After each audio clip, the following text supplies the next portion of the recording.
Hi everyone, welcome back to my channel. We'll be continuing with introduction to Canva. Now if you missed my first video, you should go back and watch it and then come back to this one. So let's just get into the video.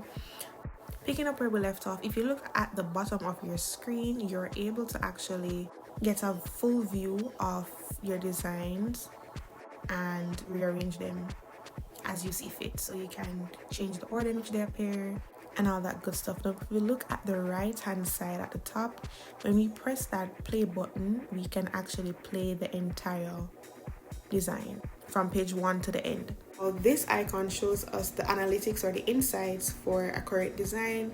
So if you're sharing a template with someone or with putting it on a platform, you can see how many people click on it, the views, and all that good stuff. Moving on to the next one, as we said, you can look at the design that plays, and you also can download in different formats, PNG, PDF.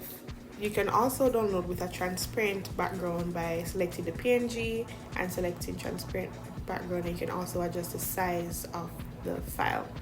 Now the last icon gives us a range of different options on what you can do at the end of the design. So it also has a download tab,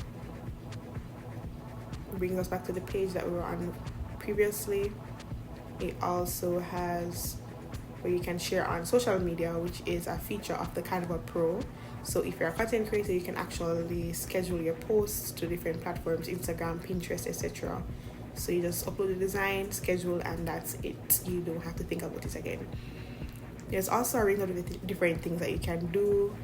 View only link if you're sharing it with people, save messaging.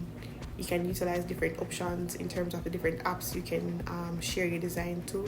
So Canva, as I said before, is multifaceted, and there's so much that you can do in Canva.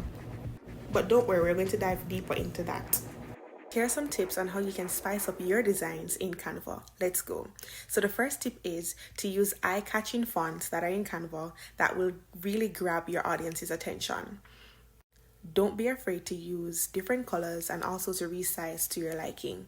Secondly, we want to ensure that the background image is actually attractive and is still on brand with the messaging that you're trying to convey.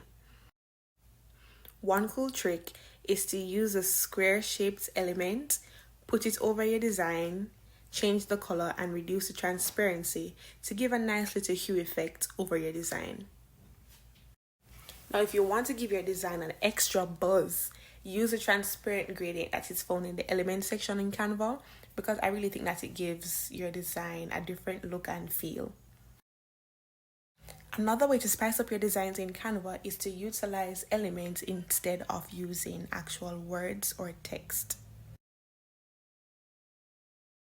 When designing, you have to be mindful of what your design is and utilize elements that speak to what you're trying to convey. So it's a beach party, you want to incorporate vibrant colors, you want to incorporate probably a little sand and the beach background. So you incorporate these things in order to bring your design to life.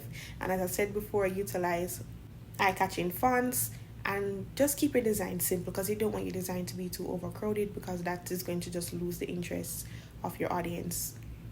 This is the final look. Tell me what you think.